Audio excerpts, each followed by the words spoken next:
In this modern age, Perfect. too many people have lost sight of the true meaning of Christmas.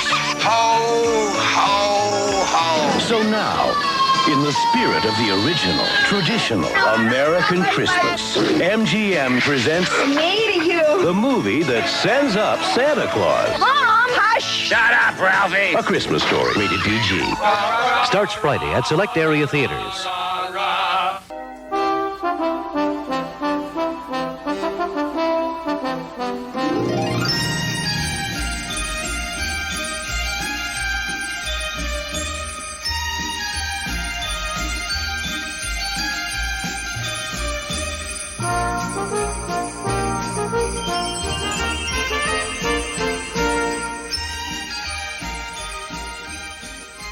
Well, the holiday season is in full effect here at ReconCinemation, and we are in full holiday spirit.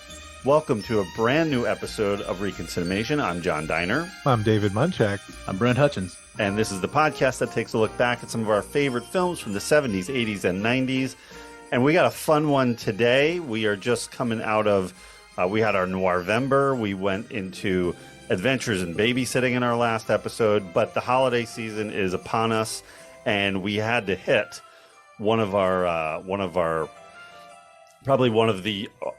one of the biggest Christmas movies of all time. And for that special occasion, of course, we needed one of our very favorite special guest co-hosts, Mr. Joe Cetta. How are you, Joe? Hey, I'm doing good. How's it going, guys? Great. Good to see you. Happy holidays. Oh, happy holidays. I'm thrilled to be here. Welcome back, sir. When was the last time you were on with us? We had I think it was Batman. It was early this Batman. year, right? Yes, yeah. yes, So, Batman. yeah, this is my third actual episode, so I'm trying to join that Five-Timers Club. We're working that way. And my third actual episode, and then I was on the special 100th episode. So. Yes, Oh, yes. Yeah. That was the grand spectacular that it was. Yeah. The podcast that keeps on giving. Yeah. Oh, mama. And Teen Wolf. It all started with Teen Wolf. So That's right. I staked my claim to let's talk a little Teen Wolf, and I've never been invited back for Teen Wolf 2, and probably for good reason. Could we do a whole episode on Teen Wolf 2, TOO? Yeah. I think we can try. It's worth a shot, probably. Yeah. We got drag at it least 25 minutes up on that one. For At sure. least, yeah. There's more werewolf boxing than I think you would want in a podcast or a film. So, yeah. Well, there's a lot of holiday movies to choose from, and we decided to go with arguably the all-time classic Christmas Story. It's right up there. We're going to get into where it ranks for all of us, and in historically where it kind of stands compared to a lot of the other classic Christmas movies. But I'm excited to talk about this one. Before we do, Joe, tell us a little bit about what's going on with your podcast. It happened one year. Yeah, so I think last time I was here, we were still wrapping up season 1. It happened one year. We cover a year and every season. And so season 1, we did 1994. This year, we're doing 1967, which has been a struggle. But we're getting through it because it's just harder, I think, because me and the wife weren't alive in 67. So finding topics and connecting to them has been a little harder. But we're learning a lot more, I think, than we did in 94. And so we've done 20 episodes, I think, for 67, and the season's going to start winding down soon, and we've got another big scripted episode coming up, which a bunch of the lads here jumped in to help out with, so we're excited. Possible. It's quite possible you might hear a voice or two on that from this show. Yeah. So we're excited. It's coming, but that'll be coming soon, and I think season 2 probably wraps up in 3 or 4 months. How many total episodes this season for 1967? I think we're going to end up doing probably about 30, maybe 35, something like Nice. that. We put it out every week in season 1, and I could not keep up with that schedule. So It was a lot of episodes. Yeah. Yeah, we did a solid. I think the season finale was 52, so we did a ton, and then Wow. Yeah, so I think we're putting them out like 3 a month, give or take. So I think we'll end up with probably 30 or 35, and then season 3 we might get back to something that we have a little more personal, connection to. So that's 85. 1989. Yeah, it's going to be almost certainly in the 80s. Yeah. So Or you do Awesome. 2019. right before the pandemic. No, just go straight to 2020. hell Everyone with wants it. to talk about that. Everybody wants to talk about, I don't know, Captain Marvel. I don't know what came out in 2020. It's the season of streaming. Yeah, right. Remember Tenet, the only movie we all saw in theaters? How great was that? So, Well, that's great. Well, everyone check out It Happened One Year. It's available anywhere you get your podcasts. So don't forget to check that out. Okay, so we're talking Christmas Story. Now, everybody also stay tuned because, yes, we are going to discuss A Christmas Story Christmas towards the end of the episode. So I'd love to see what you guys thought about it. I have my thoughts, so we'll get there. But Great. let's talk about Christmas Story. Joe, why don't you kick it off? When was the first time you saw it? When did it come on your radar, and how big of a thing was it for you? yeah, I don't know.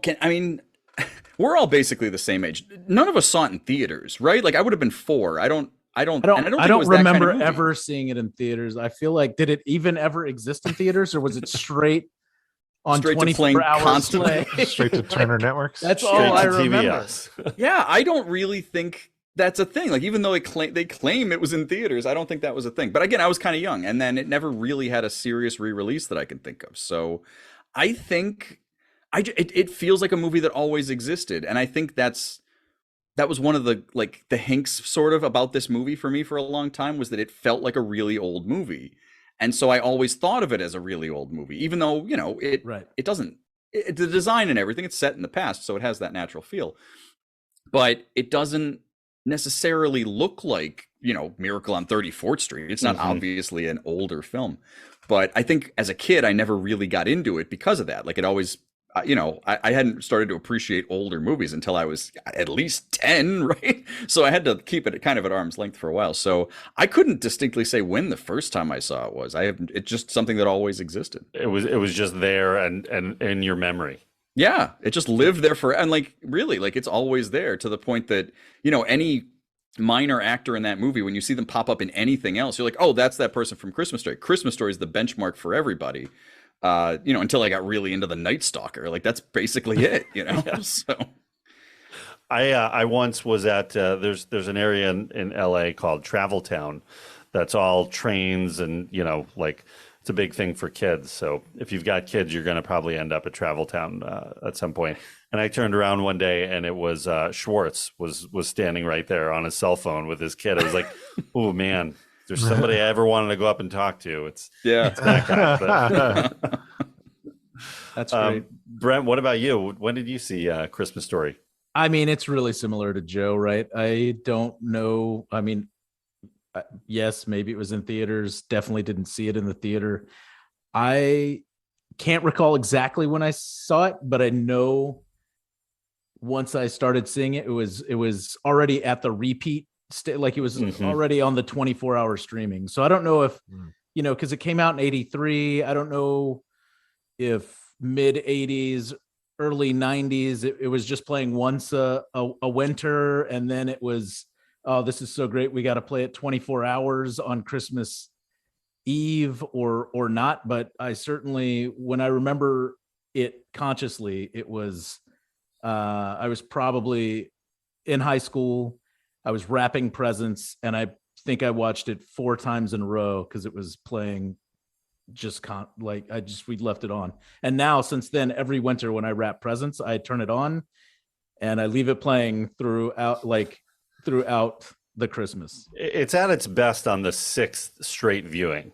Dude, it's always on in the background in my house. Like Christmas Day, I have it playing on the TV in the background. It's one of those, you just get more out of the 4th or 5th time. You start seeing the real magic underneath. Yeah, I mean, it's great.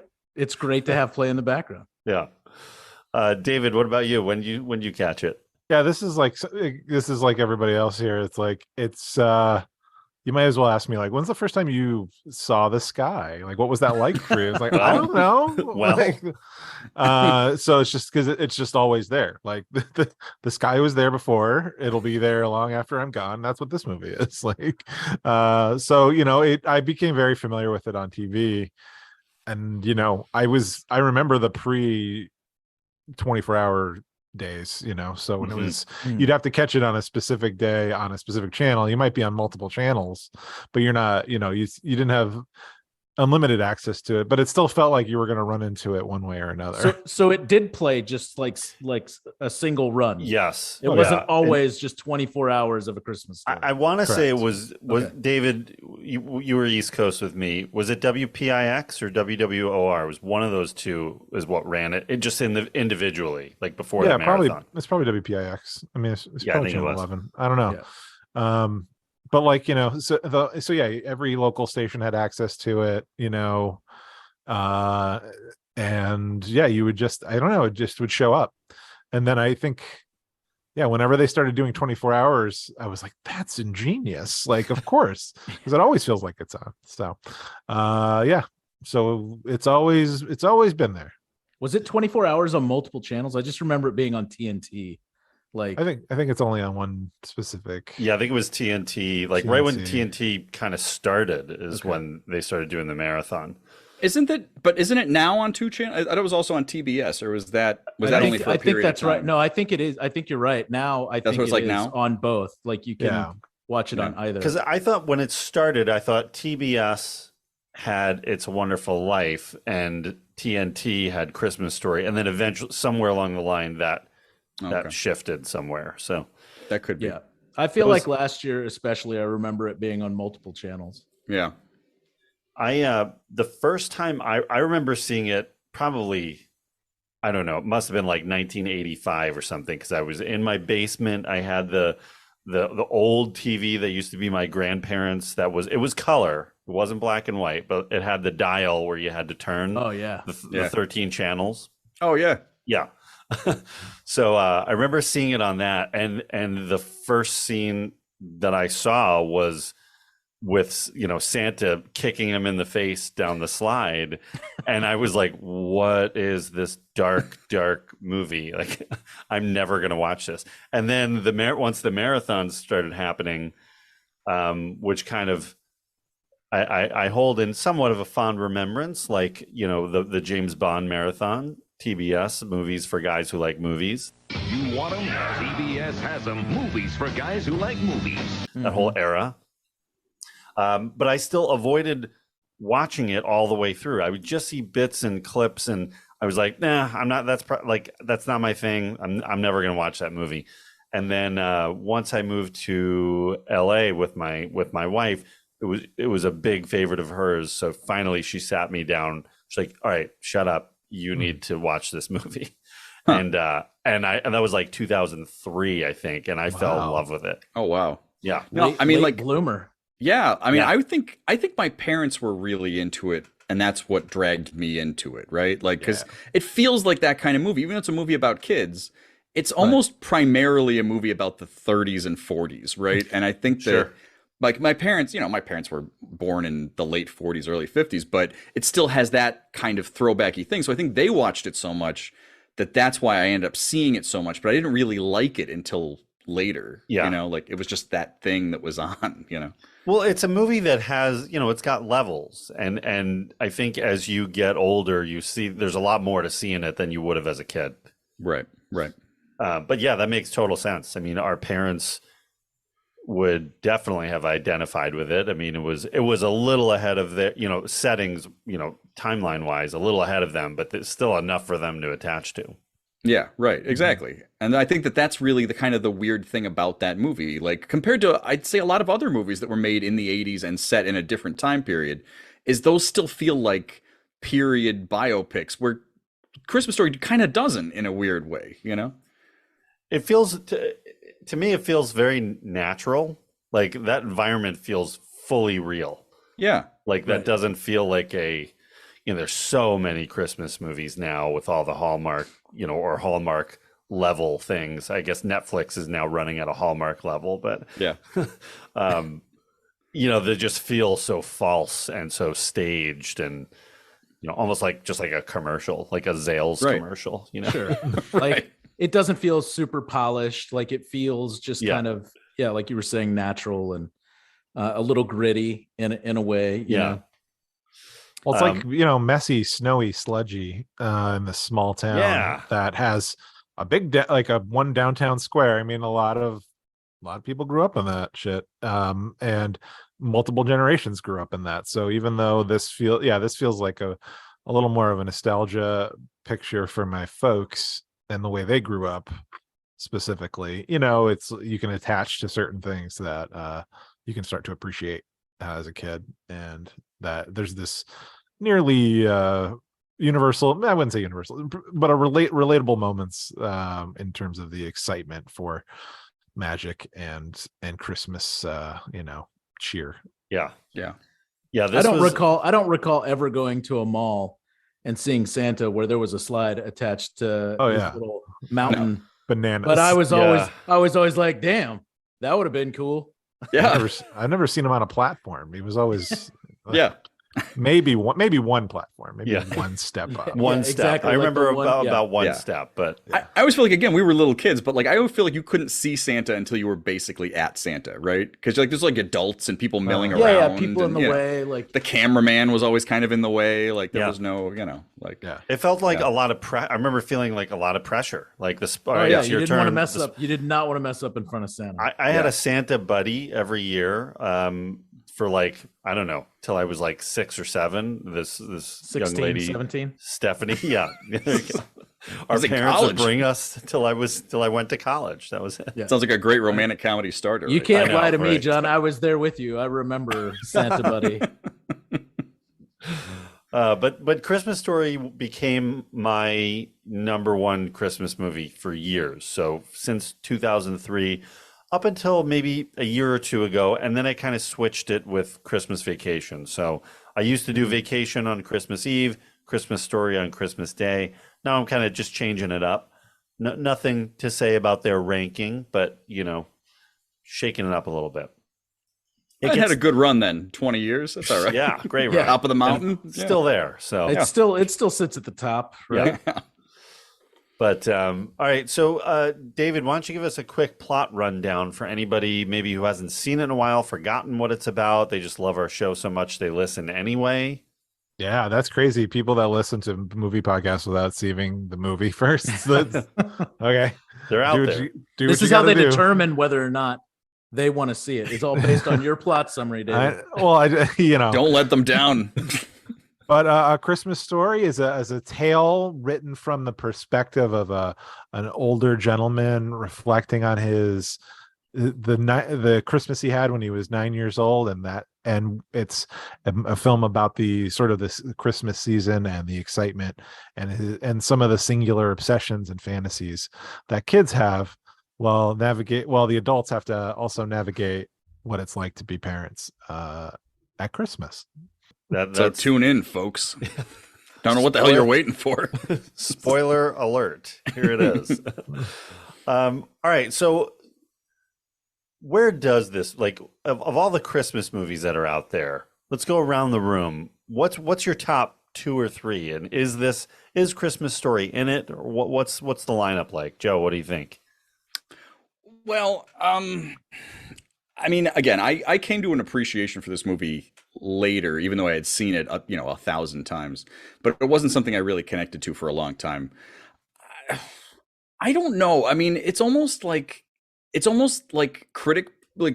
hard to critically analyze this movie because you've seen it so many times. Mm-hmm. So it's just this sort of iconic thing. Like, it's kind of like, what's your favorite episode of Cheers? Like, it's just hard because they all just live in your head, sort of. So I feel like Christmas Story is that problem. So I'm kind of an old traditionalist when it comes to Christmas movies. Like, my favorite Christmas movies legitimately are like It's a Wonderful Life and, Christmas Vacation's in that conversation. White Christmas to some level, Mm-hmm. Things like that. I don't know that Christmas Story is there for me. Like, I like it. I admire it. I don't know that I love Christmas Story, except now that I'm nostalgic for it, because I remember seeing it a lot when I was a kid. It's kind of the same way that I like, I'm not going to say Teen Wolf, but something like that. Like, something I saw a lot as a kid, and then I don't even know how much I like it anymore. I just fondly think of it. And I Police think that's Academy. kind of like Police Academy. Well, Police Academy 2. Yeah. So, This- you know. It's The a first warm assignment? blanket. Was that what it's called? Yeah, the first assignment. I mean, if you want to get serious, Police Academy 5 is the one, right? Come on. Operation Miami Beach. That's it. But, you know. Oh, that's not Moscow. Okay, That's 6. that's 6. Okay, Know your Police Academy. I was off in my head. Yeah, well, that kind of leads to the question of like, what are we, each of us, and I think it can be different for everybody. What are you looking for in a Christmas movie? Do you look for nostalgia? Are you looking for something heartwarming? Maybe both. Something new, something old. Joe, you lean towards kind of the older films, right? Yeah, I mean that's sort of always been my thing. So I think like Christmas for me is that. Like I like a lot of Christmas stories, Christmas carols. I think so that's kind of the other thing for me is that I can't narrow it down even from there. Like I could give you my top 5 Christmas carols, but it's hard really even inside of that. Like it's like, it's the Muppet one or this or that. But so I'm a little more of that kind of traditionalist Christmas that way. So even though Christmas Story is this old feeling tale, I think again it is just a little bit something that I think of like this is something my parents watched a lot, and it's like Rudolph. I don't like Rudolph at all, and I feel like but I still can kind of watch it because I feel nostalgic for it. Sure.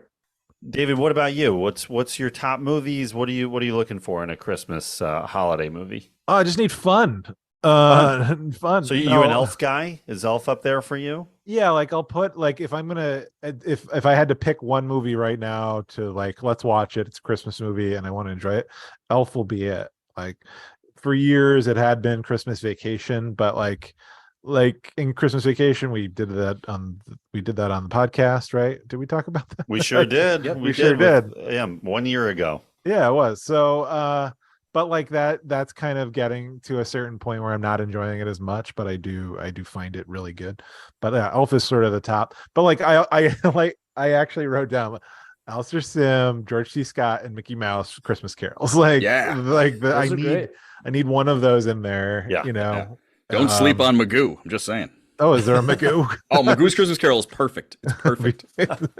I love a good retelling of that story. So but I don't know, like maybe a Home Alone.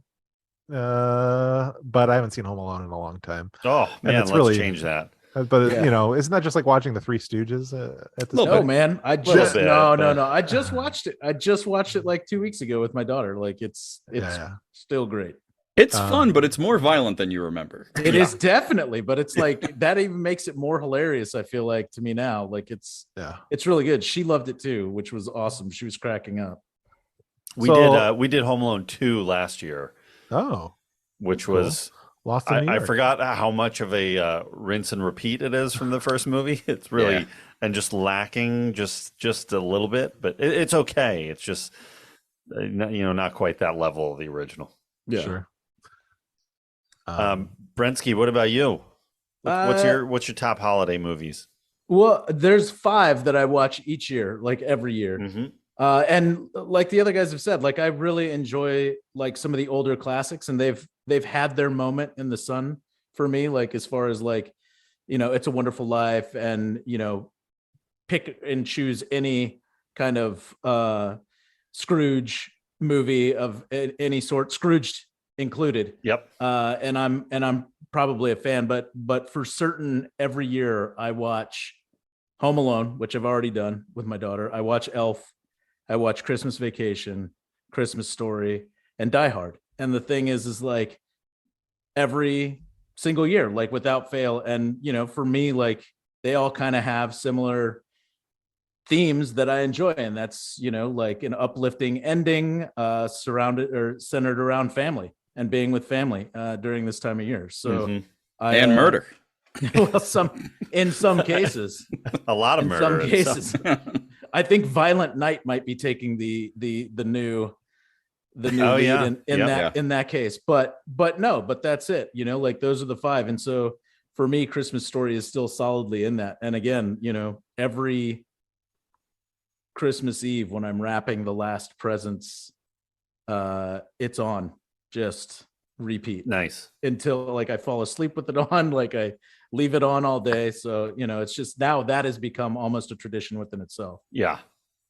We do we usually do kind of a countdown that we would start least Christmassy, just like we talk about on the podcast here.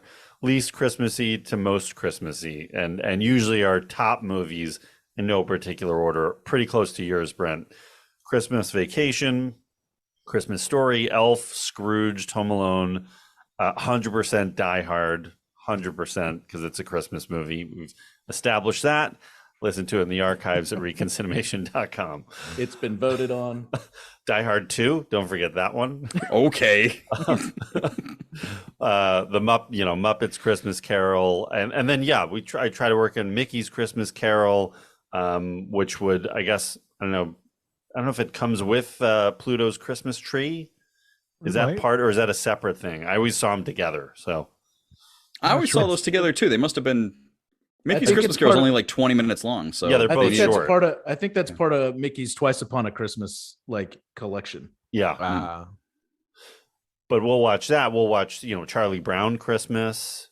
I'm sure I'm leaving some out. Love Actually used to be higher up there, but that's a tough one to watch year after year after year. So that's way down there now. It's a long, problematic movie. Yeah. Yeah. Trading Places.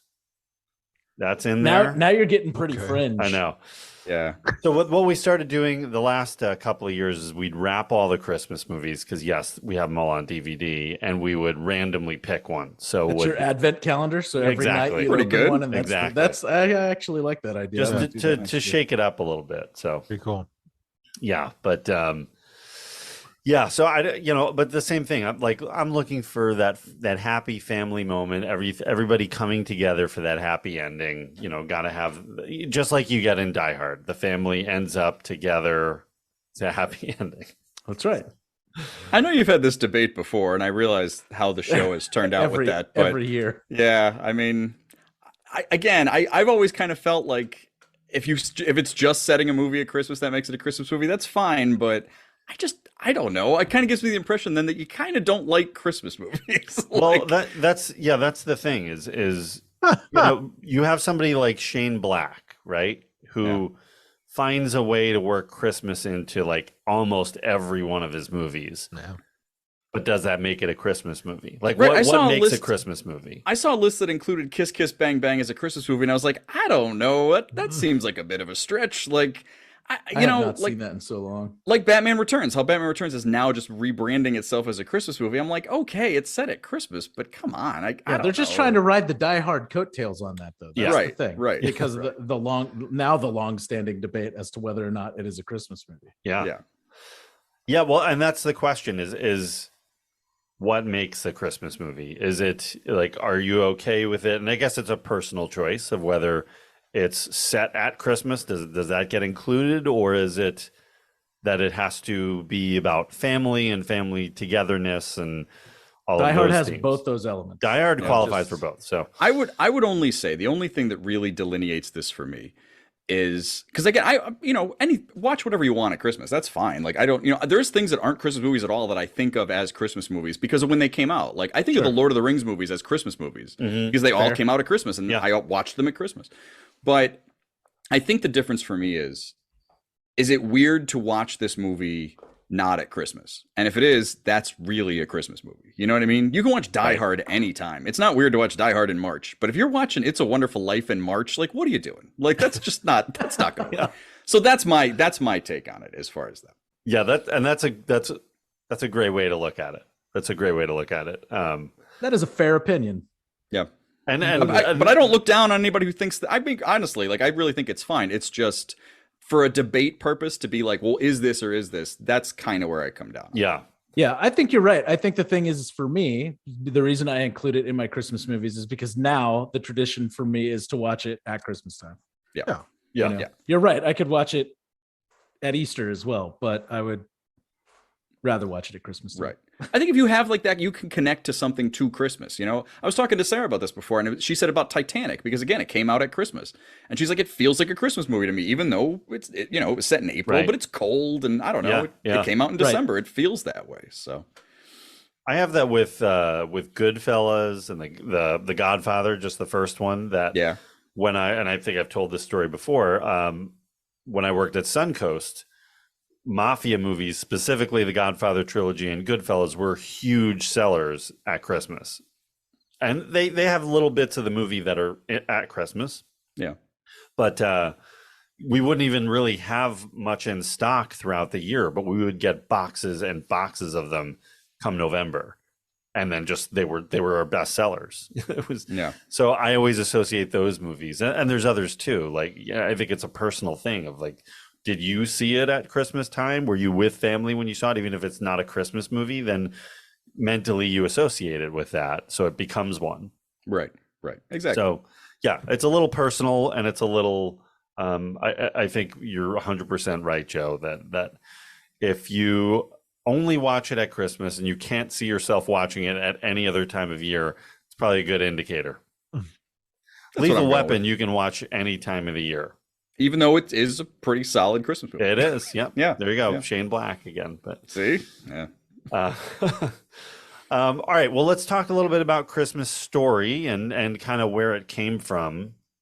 It's based on Gene Shepard's 1966 book, In God We Trust, All Others Pay Cash. Now, has anybody actually read that? I did read that book. Joe. Yeah. I've read parts of it, but not the whole thing. I lost the book. Yeah, you kind of don't have to. Yeah, I mean, it's, only some of it relates to this movie, but I like to come prepared to ReconCinemation. I'm not here just to get a paycheck and, high five the guys. I'm here to try to, add value. So, well, these days, the more you come on, the higher that check is. So, well, one of these days, I plan on cashing out. But they're all framed right now. So no, I read it this week because I was curious. I've never read it, and I was curious, what's actually in there. And yeah, I mean, it's a lot of the main storylines in Christmas Story are in that book, and a lot of the narration is lifted right from that book. Mm-hmm. So, well, it's like 15 short stories that many of which get used in the movie or put together to make the movie. Yeah. And so, things have changed, like things are twisted around and changed a little bit, but for the most part, it is pretty straightforward. And I'll get into this a little bit later whenever we come around to it. But this did help me create my master theory about A Christmas Story. I like to come up with theories and crazy elements to throw at the show. But we can get into this a little bit. But from reading the book and rewatching a lot of these Gene Shepard movies this week, I've come up with a big unified theory that I think is going to work. But the book, these stories were all published, I think, in different places from magazines or various things. Mm-hmm. So it doesn't hold together as a cohesive book. Like it's a little tough to read that way. And the quality is a little varying because but it's also from a bunch of different times in Ralph's life. Mm-hmm. So he's younger and older and this and that. So it's a little uneven, but I mean, the voice is very clear. It's very narratively strong as far as inside the stories. You can see the way Shepard builds these little whimsical tales and then how that relates to what they put into the films. I had no idea that there was so much Ralphie Parker out there. Yeah. Like there's 6 full books, I think, that are his story at least. Yeah. I think at least. I mean, I think there's literally 100 and some stories. Like there's tons of stories that relate to that character and family. I mean, I think it's somewhat autobiographical. Like he grew up on Cleveland Street. Yeah, and his brother's name is Randy. Like I think all of that is in there, but it's kind of all part of the JSU. Right. So, but yeah, I mean, he wrote a ton of this stuff. So there's little details now, having read the book, all these little details in this movie, the new movie, and some of the other random movies that they made that all draw from that. So a lot of attention to detail was made in Shepard's life while he was working on these, and then since then. So. Yeah. So it must be a lot of short stories. I mean, maybe not all the books are short stories, but a lot of it is short stories kind of compiled. I think so. Yeah. Yeah. There's at least the order that I'm aware of is Phantom of the Open Hearth is the first book. The Great American 4th of July and Other Disasters, and then comes Christmas Story. Yeah, I think this is the movie order, right? Phantom of the Open Hearth was like a PBS thing. Yes. That Yeah. I did manage to watch this week, and mostly that's just the leg lamp story, and it's the plot of another book called Wanda Hickey's Night of Golden Memories. It's those two things combined that basically make that weird little movie, which is okay. It's not bad. I mean, considering it's a PBS original from '76 or something like that, Right. it's okay. James Broderick plays the old man, and he does, he's James Broderick. He's pretty good. Yeah. But it's weird because Ralphie's like in high school, and it's a lot about going to the prom. Like it's got romantic elements that you don't think A Christmas Story has no romance in it at all because he's a little kid. But that's what Phantom of the Open Hearth is. And it's interesting because again, they do the whole leg lamp story, but in that vintage PBS low budget way. So it is a little different. Miss those days. Yeah, right. Oh boy. Well, Bob Clark, who we'll talk about in a second, ended up hearing not a radio version of it. I don't know if it was a radio play, but I think it was Gene Shepard reading it on the radio in 1968, and he fell in love with it. And it took, it took him years to develop it and get it made. And I think, like a lot of directors with their passion projects, need to kind of get a few under their belt and get a name for themselves before they can really kind of put their foot down about projects they want to do instead of projects they have to do. And Bob Clark has had a wide variety of kinds of movies he's made in his career. Really starting off with, in the horror genre, really with Children Shouldn't Play with Dead Things was like a title. I didn't see it for a really long time, but when I worked at Suncoast, I saw the title. I'm like, what kind of movie is this? Like, where is this title coming from? Yeah, that's one that stands out on the Blockbuster shelf. Like, yeah. And then, of course, Black Christmas, which is another holiday classic. Love Black Christmas. Yeah, I think in recent years, Black Christmas has really gone, it's gone up in the respect level. Yeah, it's got kind of like Carpenter. It's catching momentum for some reason. I don't really know why, but it is. Yeah. I think the only reason I ever saw that in the first place was Margot Kidder, because I was a kid and I saw it when I was probably 12 or something. And you know who she is. And then Olivia Hussey, for some reason, I think I had just seen Romeo and Juliet or something. And so when I saw it when I was younger, I was like, it's good, it's okay. But then later you see like, holy Jesus, like there's a lot going on in that movie. It's really, an effective early slasher movie. Like, yeah. It might have to be, check back with us 2023. That might have to be our Christmas movie of the year. Ooh. I'm sure Dave would love to David's gonna sit and love cover that. Black Christmas at Christmas. Right after we get out of the October month, we'll go right back into horror. Yeah. Holiday horror. David's favorite. And then so Bob Clark, then he switches over to like sort of the teen angst movie with Porky's and Porky's 2. Oh boy. He did both? He did the first two. He didn't I do got the him back. third. Porky's make that money. Porky's Revenge, is that what that's? Yeah. Oh yeah. Or the next day. Which one is the next? Is it? Oh, maybe two's the Porky's next day. 2 is the next day. Yeah, and Porky's right. 3 is is Porky's Revenge. Yeah. Yeah. Okay. Who's seen Porky's in this on this? I haven't seen it in a long time, but Yeah, So that's when I shouldn't have been watching it.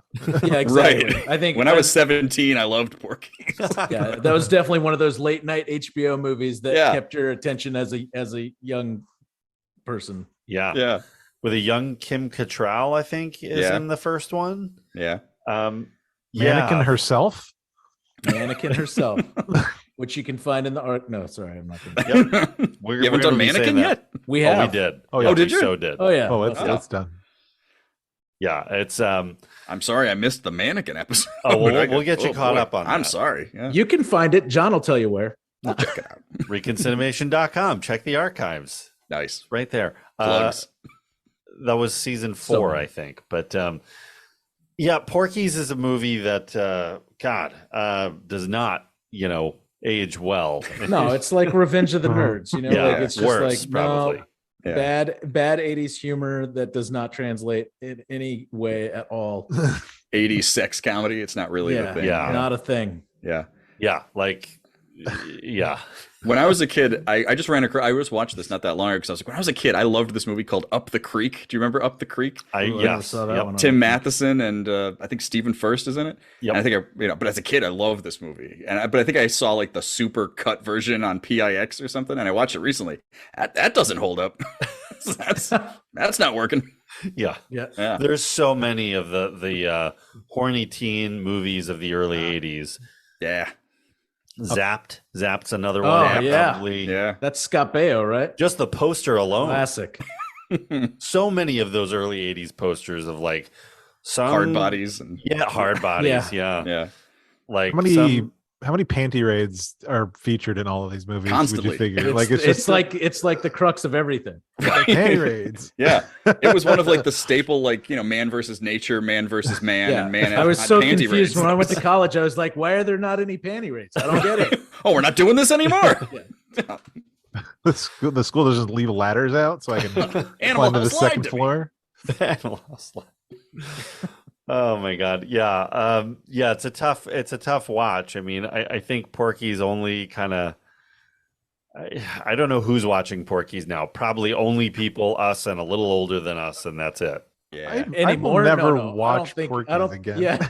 You don't It's throw avail- Porky's on? I will say it's available on one of the streamers though, and it like pops up, and I'm like, oh my God, really? This movie Yeah. still exists? Why is this even on here? Yeah. Yeah. It's bad. But Back to So it's- Ralphie Parker. yeah. Let's get back. Bob Scott. Let's Sorry. get No, Ralphie wholesome. Porker? no What are we Ralphie. talking about? No Ralphie and Porky's, but yeah, so it's interesting to see Bob Clark where his career path went from doing these, graphic horror movies. They're not Texas Chainsaw level, but they're they're serious dark horror movies, to switching over to Porky's and then switching over to Christmas Story.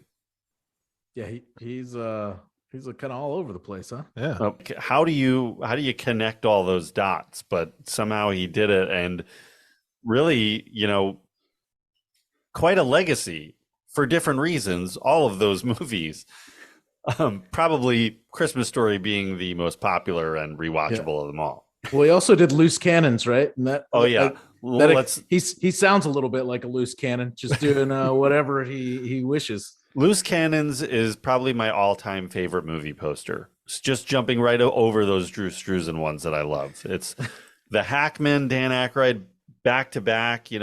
Hackman's the tough cop and Aykroyd's the wacky sidekick. You can't beat that. The back-to-back 80s poster is it's gold. Wonderful. Yeah.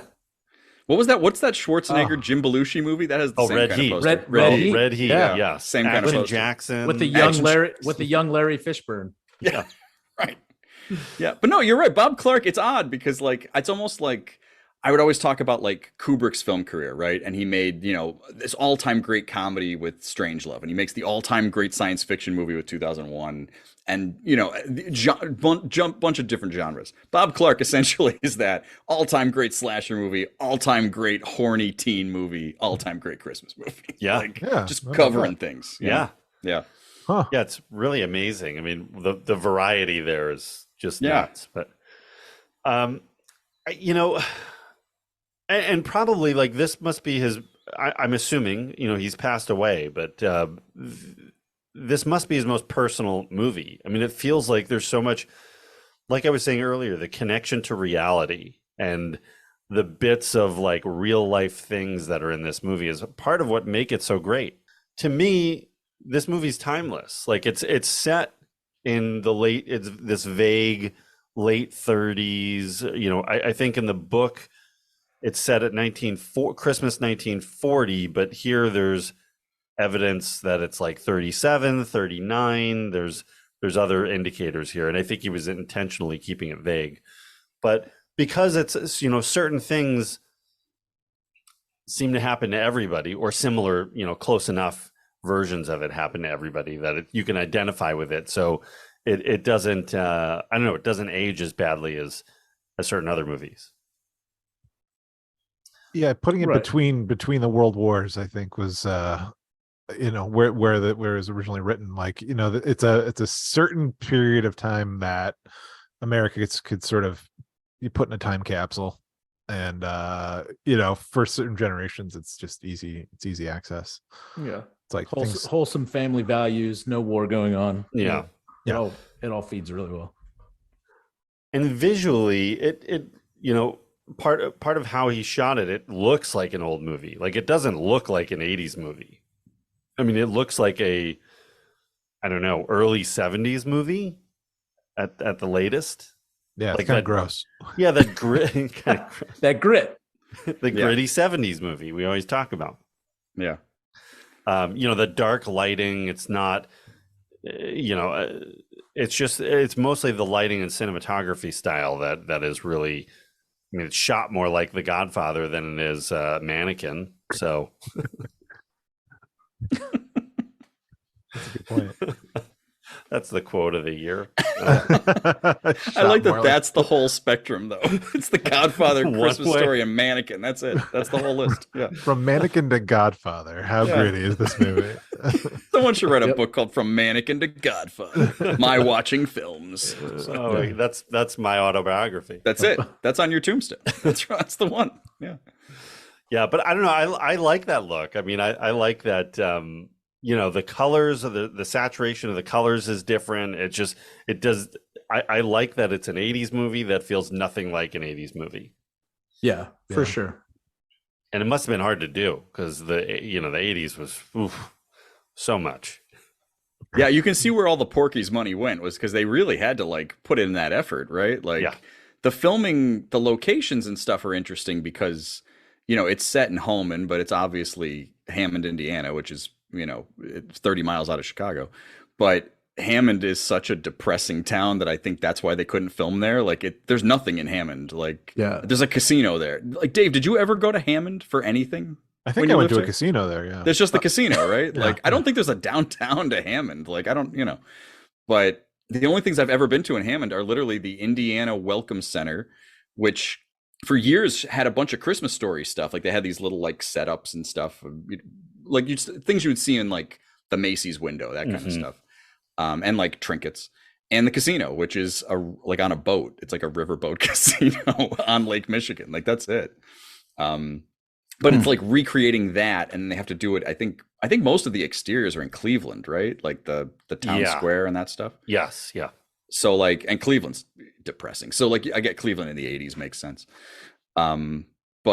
But it's being able to kind of capture that and still turn it into a period movie, you know, in such an effective way without, you know, like there's old cars and stuff, but it's like, to your point, like it is the frame, like the colors of it, and like to making it have this gritty old feel where it does, it has that kind of 70s feel, but it also does look like a movie from the 30s, you know? Yeah, right. But I feel like it also gives it some sort of credibility for being like an instant holiday classic, right? Because it reminds you kind of the older movies from that time period that were classic at the time, right? And so I think that's kind of like my biggest takeaway from it, and how it was done and how it was set up, is that it just already seemed like a classic. Like, I think we even mentioned it seemed like an older movie. You know, when we first saw it, like nobody saw it in the theater, but when we saw it, it just already felt like an older holiday movie that had been around for ever. Yeah.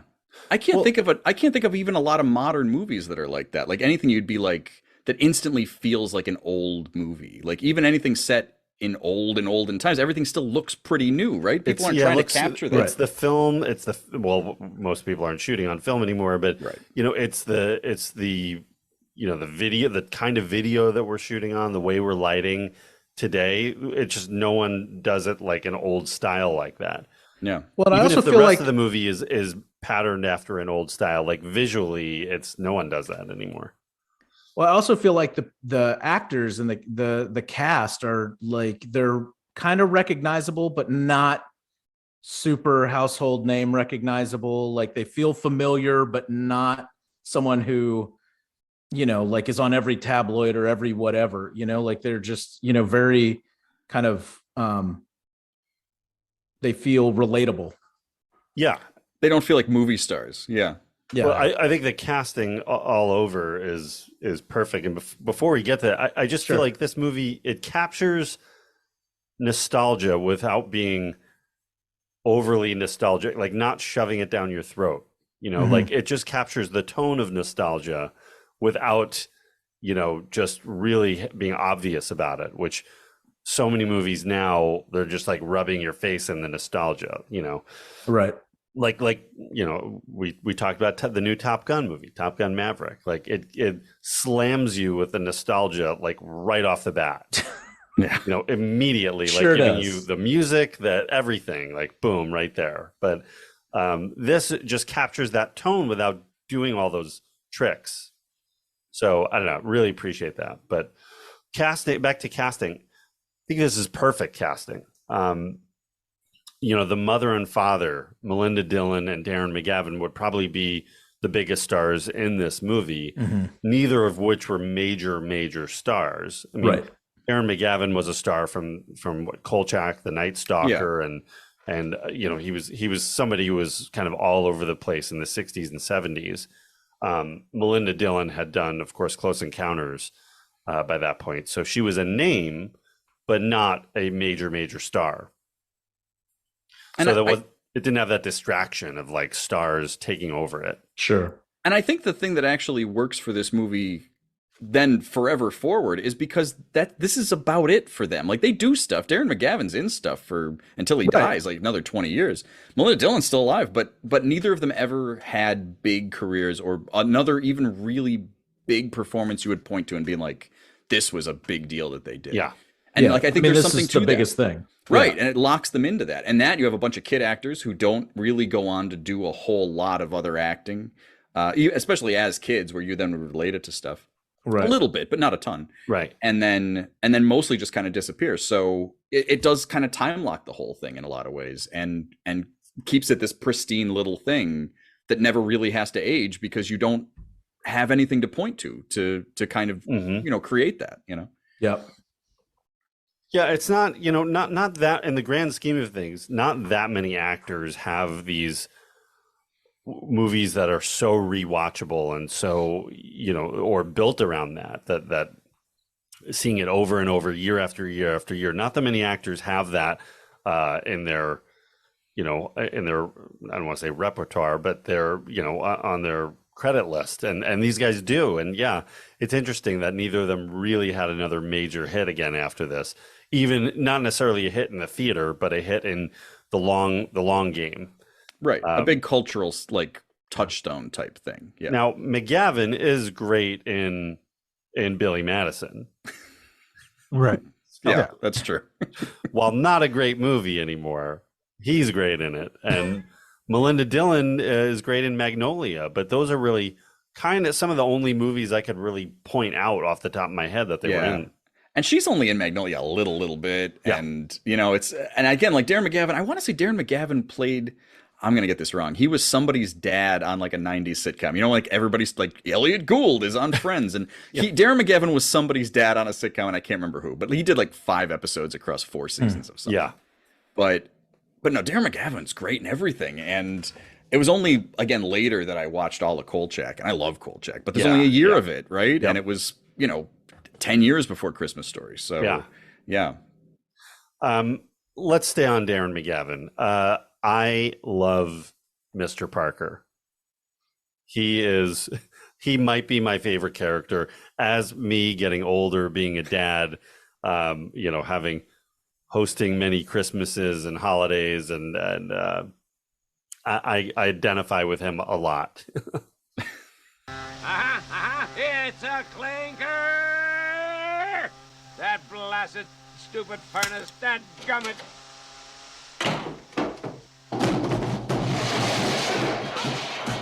Skates! Oh, for cripe's sake, open up the damper, will ya? Who the hell turned it all the way down? Again! There's so many of his little bits that I think are just hilarious. Like his ongoing battle with the furnace. Yeah. Oh yeah. And the cursing that just so genius that they don't, you never actually hear him say any curses, but they're all curses. They just replace them with other words. He's like Phil Flarn. He's like Yeah. He's just the cartoon with like the exclamation point and the at symbol and like, that's it. Yeah. When he says, not a finger. Not a finger! Just that way he blurts that out. Like Yeah. perfect. Yeah. His takes on things are wonderful. His like just little moments are just incredible. Yeah. Yeah. Fragile. Fragile. I mean, that's like, now everybody says that. Yeah, but of that course. Fragile. It must be Italian. Well, I think that says fragile, honey. Oh, yeah. It's just so funny. Like, Yeah. it must be I Italian. can't. I'm definitely in dad. Like I'm definitely securely in my dad phase in life. Every time I see something that says fragile, I cannot stop myself from saying fragile. Yeah. Every time. If we're ever late for anything, we still would roll out. We're gonna miss all the good trees. It doesn't even relate all the time. So. Yeah, like every scene, I feel like McGavin does something that, I don't know, is just kind of genius from an actor standpoint. Yeah. I mean, you can keep going, but it's just when you watch this movie, you should almost do a pass of it just watching him, even when, Melinda Dillon or Peter Billingsley are the focal point of the scene. Just watching him reading the paper, like he just, I don't know, he feels like such a real dad. Like, yeah. No, it was funny because I hadn't watched it. This isn't a movie I watch all the time. Again, it's something you catch bits of when it's on Christmas Eve. But we sat and watched it the other night, and we were kind of saying this, like Darren McGavin is so committed in this movie. Like he's all in. And for a movie that like, you don't know, they couldn't have known what this was going to become, like this is just, Gene Shepherd, like just sort of an oddball thing. But just watching him like once after they break the lamp, and he doesn't even have any lines, and he's just standing there with the lamp, and he's just like, get the glue, and he's so mad, and just everything, and like his physicality and everything is so incredible just in that little moment. And like, he is so committed. Like he's all in on this. Like, You use up all the glue on purpose. yeah, the leg lamp is now it's such an iconic thing. I remember when I late to the party, first started watching this, we're all about trying to find a leg lamp. And then by like 2007, like Warner Brothers had figured out how to market this movie. Mm-hmm. yeah. So now you see Christmas Story stuff everywhere, all over the place. Yeah. But I have Christmas Story pajama pants. There you go. They're awesome. Yeah. You have Christmas Story underoos? Nope, just pajama pants. Just okay. They're hot, man. They're like friggin' I don't even know what they're made of, dude. Fucking sweaty Asbestos? Christmas Story pants. They're made out of asbestos. They're not from 1983, man.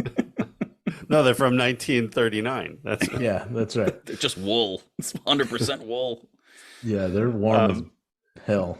His fight with the Bumpuses and the dogs, the neighbors' dogs. Yeah. Like they're so, it's this movie really is a bunch of segments put together, just like the short stories. It does feel that way. Yeah. You have your ongoing storyline with Ralphie and his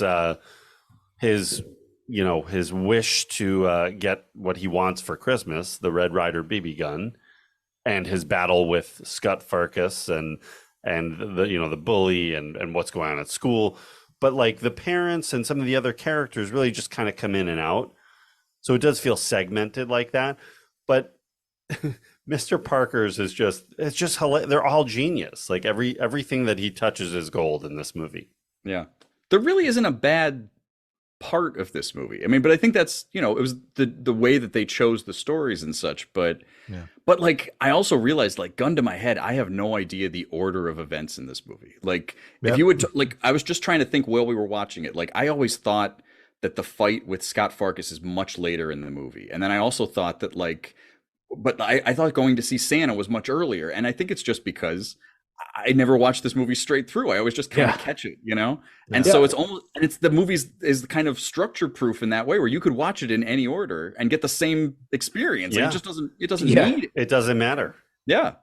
They're all so good individually that it just doesn't matter what order it plays. There's no real continuity like that. Right. Other than that it leads to Christmas. Right. I think what's interesting is that I don't think this is intentional at all, but it is sort of like go back to your own childhood memories of Christmas time. Like this is, it would be structured like this. You kind of have little moments that you remember, but you don't have like a narrative, like that's so solid. But you do have those overarching things. That's just, I mean, I guess that's just memory, but like to pin it on Christmas, like specifically, and sort of there is one over, the Red Ryder BB gun is is this main focus, this touchstone, but otherwise it's just like, well, this is just how I remember growing up, sort of, in the same way this happened, and then there was also this story, and then the friends are involved and the family's involved, and then it's a fantasy, and then it's you're daydreaming, and it's like it's all kid like in its memory. That's a good call to compare it to memory, because like for us, growing up, like our Christmas memories, like was that like Christmas 86 or 87 or 88, and maybe the other one was 87. Like it doesn't matter. The order of it doesn't matter. It's just the memory that does. Right. Yeah. This is actually leads into the big theory that I came up with reading the book. Ooh. Because the thing with the book is, because again, the stories were just taken from magazines or from wherever they had been published and put together. And so then the fact that the movie in any way is based on this book is already confusing. Like this isn't meant to all hang together this way. But my theory is that if you take the movie and you just take it from the perspective of the narrator, that everything's going through the narrator, everything you're seeing is from him. It's not like you're reliving any of this. You're just getting this version of it. Like that actually none of this takes place on the same Christmas. That's why you can't pin down what date it's from. There's all of this Snow White stuff. Then there's all of this Wizard of Oz stuff. So it's 38 or it's 39. There's no references to World War II, but then there are soldiers at the beginning at the windows. So that's kind of weird. So like that points to more, this might have been later. But then even like the little details, like the Look magazine is apparently from 1937. And so then there's like all of these little things. So my theory is if you take it through the narrator's eyes, the narrator is just telling you about all of this stuff. And in that same way, doesn't really pin down like all of this was happening at once. This is just all this stuff that happened at Christmas, right? And so then because of that, you don't need to really time lock it into any one. This is definitely Christmas 38, or this is definitely Christmas 39, something like that. There's parts of the book where he's 7 and they talk about going to the Chicago World's Fair, which is in 1934. So like even inside of like his own established timeline of stuff, it's not real clear when things are taking place. So that's my kind of theory. I realized reading the book and then rewatching the movie again. Yeah.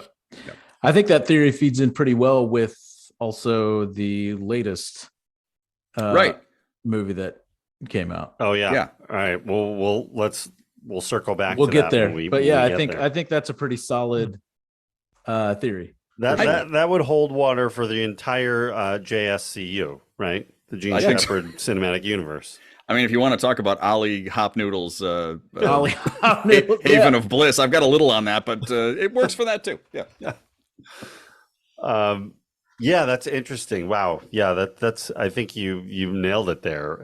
I had never thought about that in that detail before. I've always kind of grappled with that. It's like, well, when is this? I just want to know, like, when is this set? Like, when are they trying to claim that this is set? Because it doesn't really work. And then they're like, oh, it was purposefully vague. I was like, but that doesn't really. It still doesn't sit right with me. So then I kind of tried to. How else can you look at it, narrator wise? Right. Yeah. Even the editing kind of feeds into that too, because they're like the fades and the fade outs and the fade ends and all that. Like that could. Yeah, you could. You don't know how much time is. Yeah. Is lapsed in those. Yeah, they do the circle out, like like you're watching a short at the Nickelodeon. Yep. And it's also even like the way the little stories kind of set up and pay off all happen very quickly. It's not like, except for the Red Ryder story and then the Farkas Grover Dill stuff. For the most part, it's just like, well, they introduced that there's the Little Orphan Annie Dakota ring, and then like a scene and a half later, there it wraps it up, and everything is kind of that way. Yep. And so I think because it is chunked out that way, and I guess I just remembered it different. I remembered like, well, they set this up, and then like everything starts paying off at the end, and that's really not how the movie works. That's not how it functions at all. Yeah. Within all of those, I think for me personally, and I'm guessing a lot of people, what there's so much to identify with in each of those segments, like the father-son relationship. Like there's so much real there. The mother-son relationship, the relationship with his friends and going to school and the peer pressure there of the tongue on the pole, which is a great scene, obviously. But like the weird peer pressure things, the stupid things like you would do as young kids together, and the dares. Double dog dare you. Yeah, exactly. Like,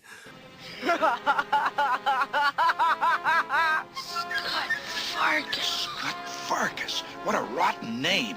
We were trapped. There he stood between us and the alley. Scott Farkas staring out at us with his yellow eyes. He had yellow eyes, so help me God, yellow eyes. the bully, there was a bull for me on my way home. Yeah. There was a bully. I would get dropped off, and I forget which like school I was coming home from. I think it was like 5th grade. I would get dropped off and have to walk through like this person's yard to kind of cut to where my street was. And there was a kid that went to a different school that lived there, that if I was walking through there when he was there, like he was going to try and fight me. And then, so like, and until like it went on and on and on, and I would run away and I was scared, and then one time I think it was just in the wrong mood and went at it with him. And that was it. It was one of those stupid fights, but like, but that was it. Then it was over. And like that kid never said anything to me again. So See, I didn't have that problem. When I was in high school, I was friends with Dave Munchak. So, yeah. so if I was getting bullied, I turned the Munchak on them. I was like, Yeah. I'll be all right. The Broad Street bully. That's right. But wait, who is everyone in the flagpole scene? Because I'm definitely the Ralphie guy who's going to be like, yeah, the bell rang. I gotta go. Like, I gotta go. Like, I want to help you. I feel bad. I have to go. Come back! Come back! Come back! Come back! The bell rang. What are you gonna do? I don't know. The bell rang. Yeah. But one of you has to be a Flick or a Schwartz. I can't. Am I? No, I I'm don't know. Flick, right? Like, I'd probably be Which one's- Schwartz. yeah. I'm Flick. If somebody had told me like, oh, I dare you to do this, I'd probably do it. I'm an idiot. I'd probably do that. And then we'd all leave you. Right. And I'd be like, you know what? I deserve this. But the bell rang. Yeah. Rang. I'm probably just some random kid in the background. I don't want to be associated looking with for a this. sandwich. There's that one tall kid, and he's got like a beret. It's not a beret, whatever that style of hat was. I Let's clock go, it. Beret. I was like, that's cool. That's a cool looking hat. Yeah. You just That's a be that dapper kid. young Holy cow! It's the fire department. Yeah. I think that. Yeah. I think that's the same kid technically. Yeah. Peter Billingsley was, I mean, this is his shining achievement as an actor, at least. He's in one pretty good episode of Who's the Boss, but yeah. Yeah, well, he was mostly TV before this, right? TV and commercials. And, I think so, yeah. Some On TV movies, I think. Yeah, I think he was hosting a TV show. Like he was like the kid host of I can't remember the name of it, but What the? The Tonight Show? He sat in for Carson. Johnny Carson show? What?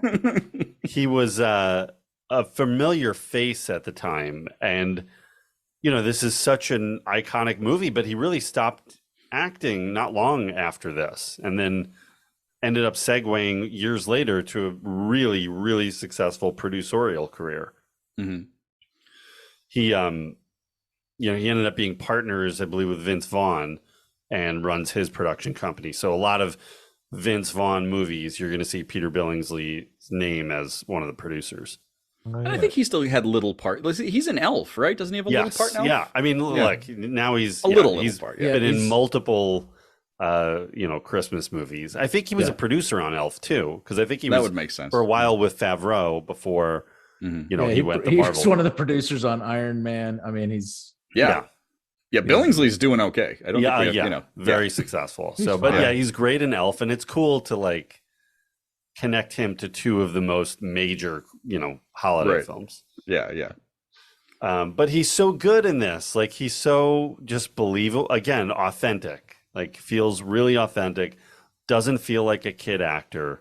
Sometimes you don't always know what you're going to get with kid actors. That it's going to feel really natural, like this one, or it's going to feel like they're trying to remember their lines. Right. So I think this was perfect, and it was Keith Coogan, who we talked about in our Adventures in Babysitting episode, Sean Astin, Will Wheaton were all up for the role of Ralphie. And I don't know. I guess maybe Sean Astin. Maybe I could see Sean Astin as Ralphie. Maybe. Yeah. What's Goonies? Goonies is 85? Goonies would have been after this. Yeah. Yeah. I guess so. I mean, Astin was a good kid actor. That's it's hard to argue with. Yeah. Yeah. As long as since it was before Goonies, yes, but anything post Goonies, I think would have, like, then he becomes the kid from Goonies, right? And it's like a distraction. Yeah. Right. But Yeah. Yeah. Well, it's like I always know what's his name, Flick. I think he played Encyclopedia Brown on HBO or something. Was that like him? that. Oh my! I think that was him. Let me see. Can I read all those? My older siblings had Encyclopedia Brown books, so when I was a kid, I would read all these books. And I think he was. I'm gonna check while we're talking. All right, you check the ReconCinemation. He was the only other actor that I remember from anything from as a kid. 'Cause like Schwartz, as good as Schwartz is in this movie, I don't remember ever seeing him in anything. But at least Flick was in The Toy, and I remember seeing The Toy as a kid. But and that's at least was a major movie. But that was it. Yeah. I guess you know what? Maybe he wasn't. I don't think he was all right. I guess he wasn't Encyclopedia Brown. I could have sworn it was him. But they're also Flick and Schwartz are also great. You know, they're great in this movie. Really good. My God. Yeah. And his brother and what's his name? I forget his brother's name. Randy. Yeah.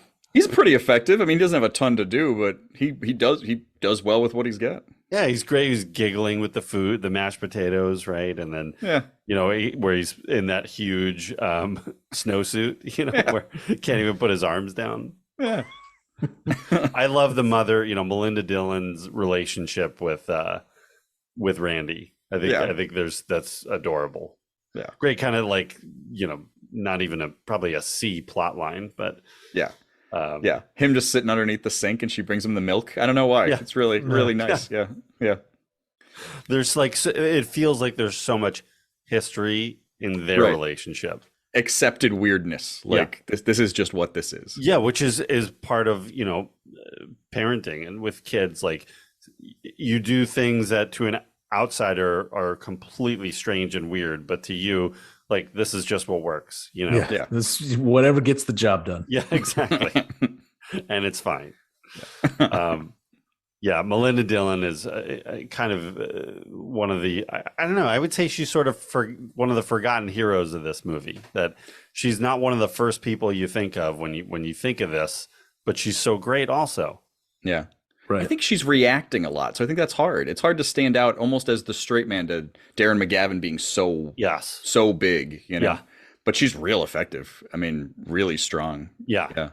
Like her reaction to the leg lamp and the way she plays that out, like, is like, you know how much she hates it and that she's behind getting rid of it, but like the way she performs it is really well done. Yeah. And she's great in the dream sequences. Like, the fantasy sequences are one of my favorite parts about this whole movie. And her in the Black Bart sequence, and then her with the teacher when she's dressed like the jester, is just wonderful. Just wonderful. Yeah. Those sequences are so much fun, and again, feel very real to what a kid's fantasy would be like, with them as the hero and him going blind, you know, and the parents begging forgiveness, and so great. Please, blind! Oh my God! Is it something we did? What brought you to this lowly stage? Please tell us, no matter how it hurts. What did we do? No, I can't. Oh, please, Ralph, I must know what we did. What brought you to this? Please. Please. Please? It was? Yes. Yes. Soap poisoning. How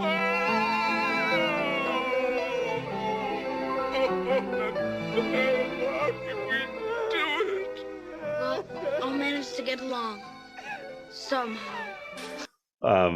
And then their relationship with each other is Ralphie and the mother are you know, really probably your most emotional relationship between them, because she's dealing with him when he's having real feelings, when he finally gets one over on Scott Farkas, which is a great name, by the way. Great name. Yeah. Played by Zach Ward, who's still around quite a bit. When he finally beats up the bully and he's crying, like he's just bawling, and I don't think he even knows why he's crying, just overcome with emotion, and the way she, handles it. He slayed the demon. Yeah. Yeah. And just so much adrenaline, like, yeah. It's just overwhelming feelings just coming out. Yeah. The other thing with that I never noticed before, because again, it was the same, it's the pattern of the movie, is when you get to that point, right, where he's lying in bed and he's scared because his dad's coming home.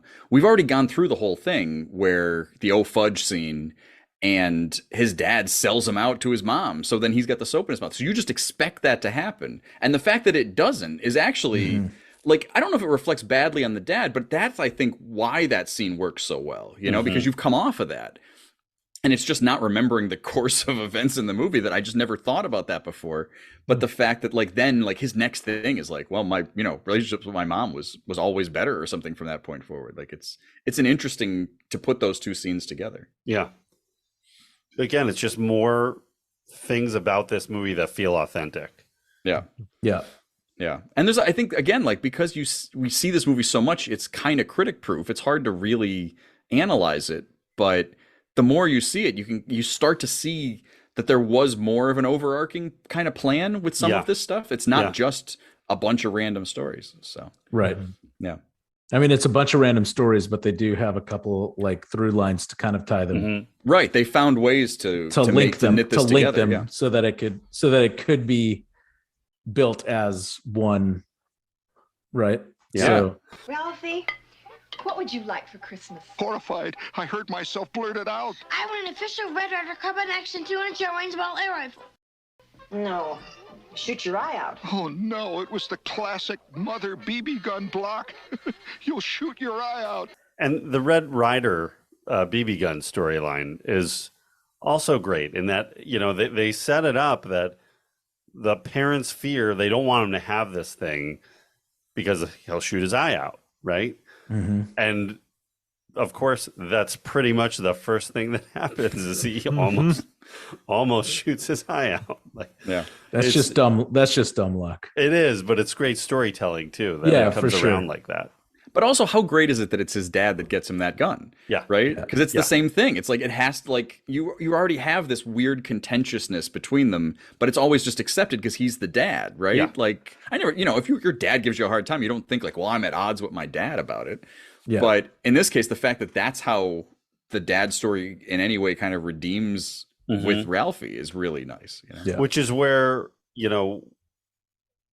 that element comes around for Christmas Story Christmas. That's a big part of it. So that's why that movie I think works as well as it does. Because we're latching onto that exactly what you just said. Yeah. But can you imagine? So they almost cast Jack Nicholson as the dad. Can you imagine It'd be the Jack Nicholson show. Right. Yeah, it would be the Jack Nicholson show. I mean, look, it'd be all about the dad at that Jack point. would have been great. I mean, Jack's great. Oh, Jack sure. would have been great in that kind of part.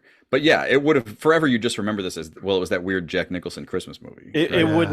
That's the thing is it would have changed this movie entirely. He would not have been. Though that being said, same year he did Terms of Endearment, where he does take a very small role, memorable but small. So who knows? Maybe he would have kept it small, but I just think at the time, I don't know, probably wouldn't have. We would just be too enamored by, audiences would just be. That's all we would talk about is Jack Nicholson. And it would have made it a much bigger movie too. Yeah, right? I think part of the charm of this movie is I think every single one of us feels like at some point we discovered it. Even though it played all the time, it's I don't think I had ever heard of it until it was part of almost the fabric of my life, right? If it was a Jack Nicholson movie, it would have been one of those things that would have certainly been more apparent and more publicized, and as you were saying, Joe, just more well known. Right. And I don't know in '83 how that would have worked, because even look at Nicholson's career around that time. Like, yeah, there's terms of endearment, but also he's coming off of like Reds. Reds is another small part. Reds, Silkwood, Ironweed. Yeah, like the all Postman always rings twice. Like he's making Yeah. strange, awards baiting kind of stuff, but not big mainstream fare in the same way. Terms of Endearment's a big hit, but he's in it for 15 minutes. Like, right. He does get that Oscar, but He like it does, is, it's still like this doesn't fit in with all of that, so it's a Yeah. little odd. Like, yeah. Well, Jack doesn't like. What is it? Witches of Eastwick. It's the first maybe big hit, and then Batman. That's like 87. Yeah. Yeah. That's and a then ways later. once Batman's out, forget about it. Sure. But I think it's all those years after The Shining, right? Like Nicholson's post-Shining career is so odd. And maybe it was just because The Shining took so long, but it's like, I'm going to do some small parts. Like I'm going to, I go on to do Shining took a lot out of him. He's like, I just need. Right. I just don't want to film for 2 years again. Like, Yeah. Do you think his mentality would have been so warped from doing The Shining that he does this super method Christmas story? Yeah. We're Really filming dark. Cleveland for a year. Why are we still in Cleveland? No one will get him the BB gun. He's just like, I'll shoot your eye out. You're just like, oh shit. Dad's gone crazy. He's gonna kill the dogs. They ate the turkey. All Christmas and no play. Yeah. So, looking back on it now, and I think we've probably answered this question multiple times over, but we still feel like we connect with it as much now. Joe, maybe not, since you maybe didn't ever connect with it on the biggest level, but Yeah, I mean, again, I think I appreciate it more now, or I think I look back on it nostalgically, where I feel like my parents liked it because they were nostalgic for the time period. Now it's just me for the 80s, I suppose, and growing up and seeing it so much then. But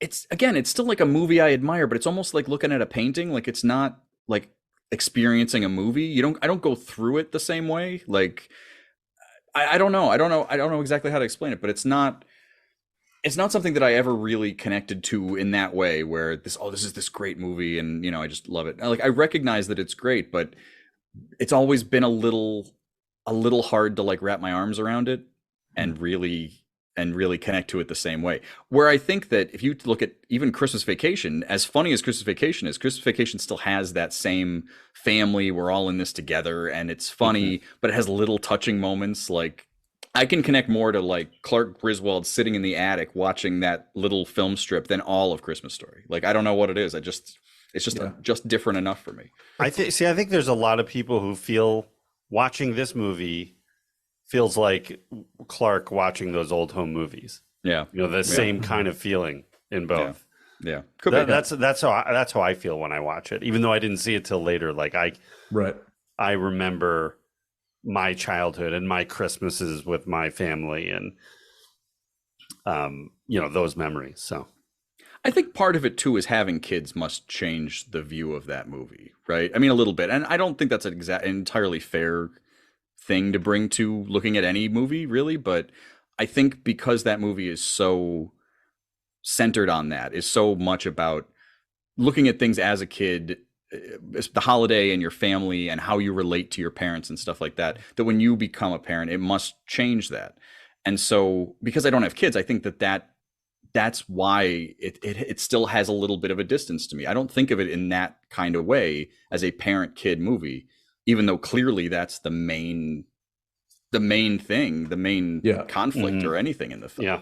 I mean, so yeah, Joe, like it sounds like you're describing it. It's like it's hard to connect with. It's like trying to have an emotional reaction over the Pepsi logo. Like, right? There's this thing, but like, wait, you don't? Like, never really look at the Pepsi logo.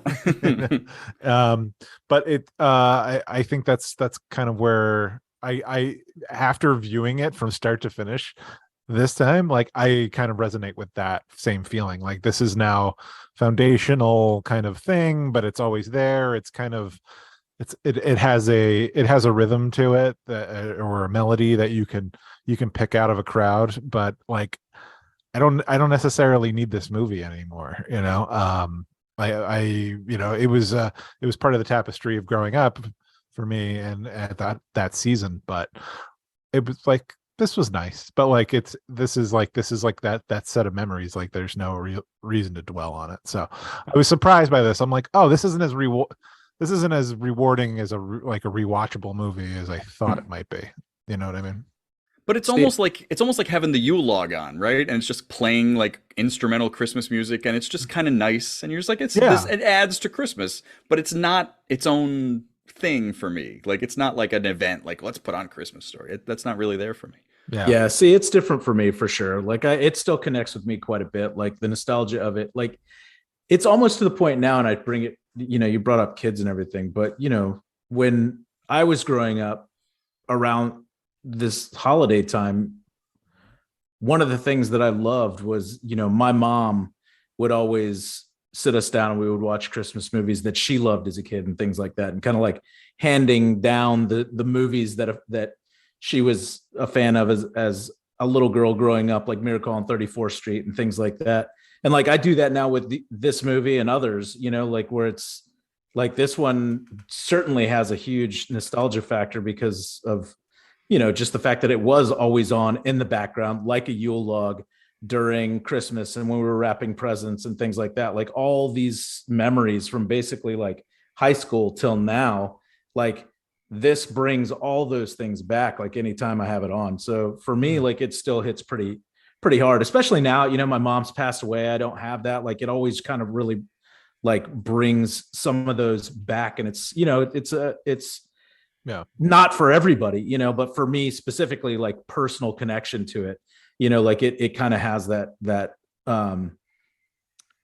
draw to it for me. And that's why, you know, still to this day, like when I have this other tradition, you know, like wrapping the presents, putting it on, having it play with my kids who could care less that it's on, but like it's on, you know? So that's kind of how it's become for in my house. I think everyone else is kind of, I don't want to say over it, but they've seen it enough, you know, that I'm the only one left who really wants to watch it. So it'll be on in the background. I'm watching it. They're doing other stuff. So, I feel like I still connect with it, that I can still latch into that feeling of that Christmas morning as a kid and coming, you know, out and opening that feeling of like, oh, you know, here's a bunch of presents. Like, what could they be?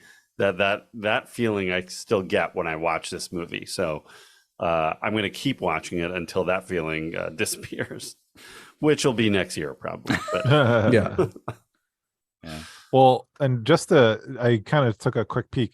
Apparently, like Turner took over the rights exclusively in '91, and they would put them on TBS, TNT, and TCM over the course of time. Then they had. In '95, it aired over 3 different channels, a combined 6 times for over 3 days, like right at Christmas. And it was so successful, then they did 8. And then in '97 is when they started the TNT marathon. And then they had it on TBS as well. And then TBS and TNT would run it both. And now it's still going. So it's been on both channels. That timeline fits in exactly. Yep. Where that's it. Where my head's at. Yeah. Anyway, I remember those late '80s, early '90s days of like, oh, it's going to be on. We got to get our one chance to see it. And it was random though, right? Like, I mean, I kind of remember just being on, you know, middle of the day, just whenever. But it seems like you just caught it all the time. Like, those PIX movies. It was just right. Yeah. Saturday afternoon movie or whatever. I think before Turner got the exclusives, like, I think you'd see it for years on the Saturday afternoon movie or whatever. So. Yeah, I don't think I saw it before Turner got the right. And then once Turner had it, it was all the time. Yeah. I'm sure that's like the kind of movie we just taped off of TV. Like my parents just watched to death, you know, it's just one of those things. So that's, I think, how I would have seen it, more so even than it was like, it was on TV a lot, but you know, but it's like, remember like when It's a Wonderful Life was on TV a lot, and then because it was there was like a lousy colorized version of it and stuff like that. Yeah, and it would just always be on, and then finally they locked it down, like we're only showing it once, you know. And I think that's where Christmas Story had to get. But But no, I think the reason I saw it so much was just like we were a big like let's tape this off of TV and watch, So I've seen cut versions of things, and then I get surprised when I see uncut. You're like, versions. wait a second, that's not in there. This is the director's cut. This is the regular movie. I saw the cut version of Grease so many times that even now when I see it, and I'm like, what is this? Real pussy wagon? What? Always shocked. You know what? Just going back to the scene that was the reason I didn't watch it for years. The Christmas or the Santa in the store. Watching it again, it's still really messed up. It's like, oh, dude, it's so like dark. a surreal dark. Absolutely. Yeah, the lens they're using, and it's for sure. Like scary, a horror scene.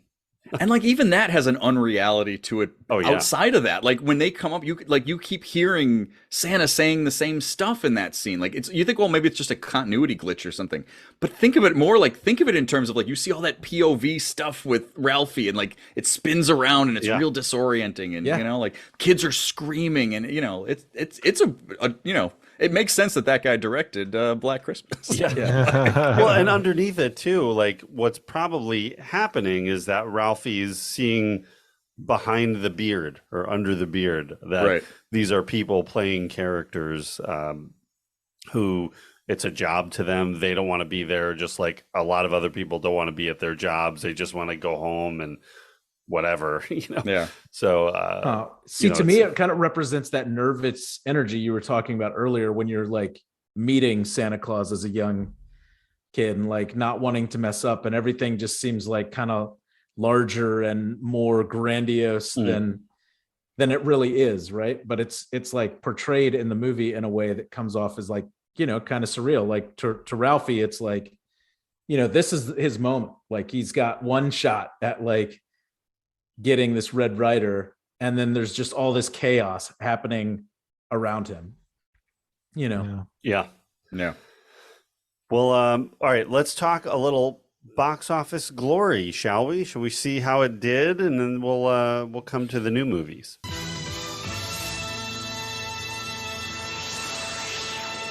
All right, so Christmas Story comes out November 18th, 1983.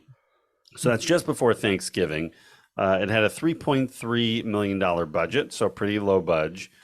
It ends up with a $2 million opening weekend.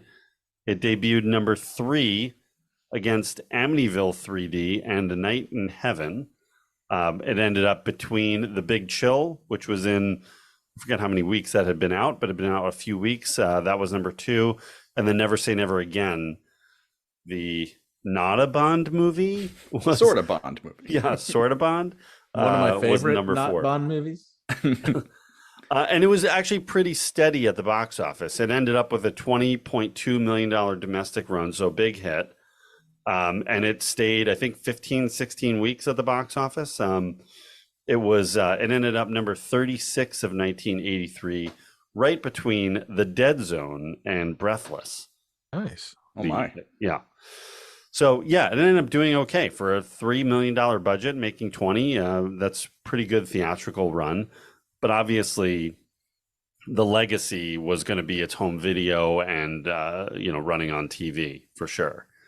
So, and it's hard. I couldn't really find any exact stats on that, but they had to make double that at least over the years. Oh if my, not more. Thank yeah. you. Yeah. So, ends up being a huge success. That greatly, its legacy greatly outlasted how it ran theatrically. So, yeah, well, it feels like the most widely known cult classic ever. Yeah, it's almost the definition of it. Yeah, I was trying to think like what would be the most like seen movie like that, that's not a great big movie to start or something, but then becomes just so ingrained and has so much iconic stuff in it. Besides, if you remove gigantic hits, Star Wars and things like that, sure. Like what is the next thing that everybody can point to and be like, not only has everybody seen it, but everybody has seen it a ton of times. Like I don't even know what that movie is. Like, I know what it is. Cobra. I think we talked about Cobra last Ding time. ding. We should Just talk keeps about it coming up. every week until we do it. Oh wait, you never did Cobra then? Not yet. It's coming. It's Oh man. But there were That's a there good were, question. Now I want to see if I can figure out an answer. I'm not going to be able to do it off the top of my head here, but I'm gonna. Yeah, search. I don't have anything like nothing immediately occurs to me like that would be that widely seen. I think holiday movies are a safer bet, but even then I couldn't tell you exactly what would be something that everybody has seen. Like the Princess Bride kind of sort of situation. Something. I was thinking widely loved. Labyrinth or like. What about Christmas Vacation? I mean, another Christmas movie, but Christmas Vacation. Yeah. I mean, again, feel like Christmas Vacation had like some sort of a base audience already established based off. It's a third movie. Yep. You know. Yeah. I mean, but see, again, all these movies we're mentioning are from when we were all like 8, you know? So like there's something to that, right? Right. But I don't know. Like I can't point to something for sure that wasn't a gigantic movie to begin with. That wasn't Jaws or just Ghostbusters, something like that. I don't know. I mean, I think this movie is one of one. Like I think it's so singularly unique. It's gonna say John Wick. Well, sure, Antebellum maybe, but but yeah, like it's just odd. Like I don't know. I don't know what you would point to. Like Well, there were more Ralphie Parker stories to be told, even before we get to A Christmas Story Christmas. There's a couple. It's time for Ollie Hop Noodle. Yeah. Tagging you in, Joe. My time to shine. We've got two here. We've got My Summer Story. Yep. And Christmas Story 2. So, Joe, what do you got? You studied the films. I did. Now, I haven't seen My Summer Story I think I saw it when it came out, and I think it was called It Runs in the Family or something at first. I saw it under some other title at some point. But I think I quickly disregarded that movie, and I couldn't find it to rewatch it this time. So I don't have anything. That was like 94. I think that was 94, 94, and it's set like the following summer. So it's the summer at least they're still 41. Young. Yeah. And Kieran Culkin is Ralphie, and it's just Bob Clark directs it again. Yeah, he directed it. It's just not. I mean, it didn't have a similar release. It just didn't. No, people didn't gravitate to it at all. So, it's probably worth tracking down just if you're curious. Yeah, I think that's the only reason I ever saw it in the first place. Because by 94, like, I was kind of a little the wrong age for that at that point, and that. Well, and it wasn't advertised. It wasn't advertised. Well, first of all, Christmas Story hadn't really hit its probably peak fandom yet, right? And even then, like, it was not promoted as a sequel to Christmas Story or even related to. It was just a completely separate movie, kind of like Biloxi Blues and Broadway Bound and There's 3 of those. Why am I forgetting the first Brighton one? Beach Memoirs. Yeah. So those are like same character, completely separate movies. Right. Well, so I don't want to drag us back into Ollie Hop Noodle, but Ollie Hop Noodle's Haven of Bliss was a TV movie in like 1988. Right. And it was a Disney Channel movie. So now this is 1988, right? There are no references in that movie to A Christmas Story, like none. Like they're the same characters, but you would still think if you're in any way trying to build on that success, you would at least mention something. But I think the only thing that was in that was there's one music cue that's the same. Mm-hmm. And I can't even distinctly remember which one it is. And at one point they get a flat tire and Ralph asks if he wants them to help him. And he just says, like, are you kidding? Like, and that's it. That's the only thing that maybe you could point back to. But Ollie Hop Noodle was an okay movie. Jerry O'Connell plays Ralphie, and he's pretty young. And the old man was James Sicking.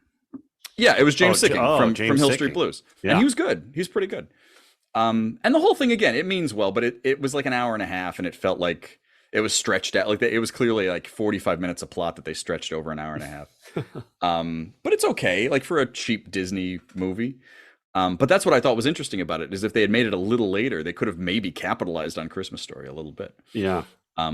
Did you see Great American 4th of July and Other Disasters? That came out in 82. Yeah, I don't know what that I think is connected Another back TV to movie. Yeah, I think James Broderick's in that too. I think that connects back to he Phantom is. of the Open Hearth. Yeah, so I think that was almost like a series. Phantom of the Open Hearth was from like a Visions, which I think like a PBS anthology series maybe, and I think maybe this was the next part of that, but I couldn't find that.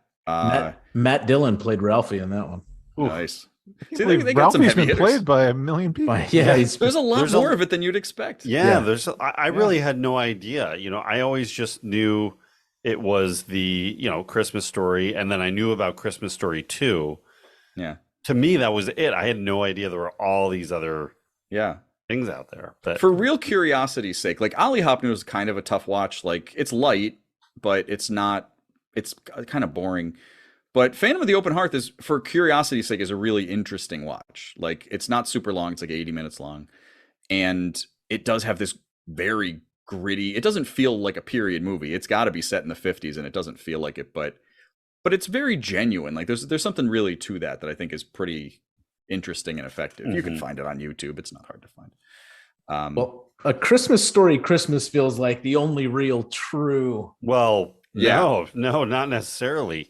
Not if you've seen the 2012 straight to DVD Christmas Story 2. Let's not blow past Christmas Story 2. Yeah, because oh my please. God, I have not seen it. None of you has any of you seen? I have not seen it. I watched about 10 minutes of it, and I was like, I can't. No, it's I'd say it means well. I think that's how I said about Ollie Hopner, but like it does. It's kind of earnest, but it's not good. Daniel Stern plays the dad, and Daniel Stern isn't the right guy for that part. Like he's a little too cartoony, and but he's not even really the problem. Like the problem is the whole thing kind of feels like a high school like theater version of A Christmas Story. Yeah, and I mean, look at community the poster. theater. Look at the poster. The poster tells you right there. That's just like it's a play version of this movie. Like that's it. Yeah, like it's a straight dead-eyed ripoff, and like it's it tries to do the same thing. There's sort of little vignettes that they weave together a little bit, but a lot of it is just kind of hacky and grim. It's not great. It's everything we thought. What we said about what was so great about the original was its authenticity. Right.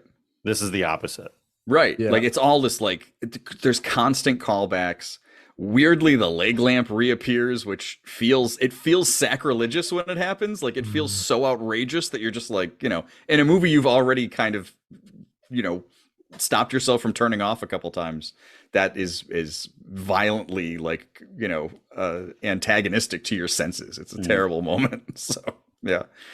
So I never I saw it when it came out, more or less, because again, my parents were big Christmas Story fans. So like I was in for Christmas once and we watched it and it was horrible. And I swore I would never see it again.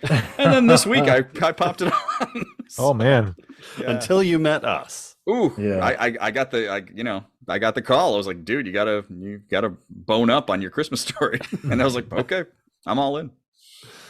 Well, that all seems changed a couple of weeks ago when the actual sequel came out, A Christmas Story Christmas on HBO Max. What did everybody think about this? Let's go around. I have thoughts. Brent, you wanna start it? What do you think? I was prepared to not like it. Like I was like, this is going to be just a cheap grab at this. And when I first started watching it, like I wasn't loving it, but by the end, man, I'm not going to lie, I thought it was great. Like I'm like ready to watch that again and put it in rotation. Like just at Christmas. Like now it's going to be like A Christmas Story and A Christmas Story Christmas. I'm going to play them back to back and I'm going to be like, this is awesome. I felt like it had a lot of heart. I felt like it was awesome that all the cast kind of came back, obviously, except for the father who's passed away. And Melinda Dillon. Yeah. Who's still alive, but didn't come back. Yeah. Right. So, but it was fantastic, man. Like I actually thought it was super true to the kind of the way the first one was made. And I thought, this is a nice kind of continuation story. And I like how it played into the first movie. Nice. So a thumbs up from Brent. Yeah, thumbs up. I was all ready to give it 2 thumbs down. I even started it. When it first. Yeah, I started it. I started it like when it first came out, and I started watching it, and I was like, I don't know, and I turned it off, and I wasn't planning on watching it until John was like, "Well, we're going to talk about it tomorrow, so you better watch it." So I watched it last night, and I'm super glad I did, because now I'm like, "What the hell, man? That was great." Take that. Yeah, I've been shown. All right, David, what do you think? Yeah, what a great sequel. What a fun follow-up to the original. It's very reverential. It doesn't have to play to the nostalgia of the original too much. It creates its own little, just like the first movie, there's like the lore of being a child, like there's these bullies and there's this, and this is where people go to. It creates a little lore for the family and the town now in modern times, where somehow the family hates carolers, and like they're just, what a great bit. Like it was such a perfect, like those little additive things to like the universe or whatever, just the world of this family, I thought was amazing. I thought every one of those was a well done choice. Just a lot of fun, like, just to well done. I was very surprised, but so I liked it. It was silly, it was earnest, it was and I felt true to the characters. We're 2 for 2 so far, guys. This is things are looking good. Joe, what do you think? Christmas Story Christmas. It all comes crashing down. He's like, here's the thing. Go. Look. Here's my problem. This is what I want to say. Theory. You know what? This film is propaganda. No. So I liked it. I thought it was good. I thought it was better than it needed to be, which I thought was an odd, because it's a streaming movie and like everybody's going to watch it no matter what. So the fact that they put in as much heart into it, like it's a sad movie in a lot of stretches, which I didn't really expect. Like the original Christmas Story has moments that are little touching moments, but there's not an overarching sadness to it. But building this whole movie the way they do, and I mean, right off the bat, I don't know how much you want to give away here on the. Are we mild spoiling spoilers? The little bit, yeah. But I mean, like when the movie starts, it doesn't really need to start that way. Like that could have been the established world, right? And so now that I mean, Darren McGavin is dead, so the fact that like the dad has been removed from this story, you almost feel like I expected him to be just out of the story for a period of time. Me too. Not he's out of the story on this is day one of everybody learning this, because it does create this otherness to this story, and I think the tone is a little hard to hang on to. I feel like the movie, I think by the end the movie is doing great, valiant work, and I thought maybe they cop out a little bit at the very end, but I thought that to start I really didn't care for this. I was like, why would I ever watch this again? Like this is so heavy to start for a Christmas movie that like purportedly the idea is like Ralphie needs to like make sure he puts on a good Christmas. I'm like, this is a crazy plot, right? But as the movie goes along, it does really kind of bring you in. Ralphie commits kind of a lot of crimes, which I thought was weird. But besides that, like, I enjoyed it in the end, and I think I would watch it again. I was just kind of surprised. I was kind of surprised how emotionally hard a movie it was, which I just wasn't expecting. So I think I got a little blindsided by that, and so it caught me off guard, and I didn't immediately love it. But it's a really fun movie, and again, it's better than it needs to be to bring people to watch it. I put my expectations like on the ground. Like I really was going in thinking like, all right, if I enjoy like one or two things, I'll be happy. It's probably just one of those sellout sequels that we're seeing all the time, that are just, the majority of them are just a shell of its former self, And I was pleasantly surprised. I really enjoyed it. I don't know if I'd say I loved it, but I felt like obviously it tried to honor the original movie. I really liked how it played into his relationship with his father. Not only honoring Darren McGavin, which they were clearly doing, right, but also just acknowledging that bond between them that probably started with him getting the Red Ryder, knowing that his dad got him the Red Ryder, and that relationship kind of changing at that point, possibly. I mean, I'm making up a fictional, what happened in between, but you can see that. So I really liked how they worked in most of the living actors came back, and Flick and Schwartz, and where would they be? And that felt kind of, having grown up in a small town, and seeing where some of those people are, like, yeah, some of those people are still there doing the exact same things. So I like seeing Scut Farkus again, and and I was a little bummed when I heard Melinda Dillon wasn't coming back, but Julie Haggerty, I mean, it's great to see Julie Haggerty again. Absolutely. Yeah. It's been forever, and she's also so good. So I felt like that was a really good choice to replace her with. I was surprised that it was as kind of dark at times, like you were mentioning, Joe, and Erin Hayes, who plays Ralphie's wife, is great also, but was a little bit more of a main character than I probably thought that person would be. So, but overall, I really, really enjoyed it. I feel like it's not, to me, it's not anywhere close to the original, but definitely enjoyable. I probably next year I'll watch them back to back and see how they hold up, right in a row with each other. So yeah, I recommend it. I feel like if you're a fan of the first one, you should definitely watch it. It may not be something you need to watch as often, maybe once in a while, or maybe just once, but it's good to see what an actual, a true continuation of that character would be.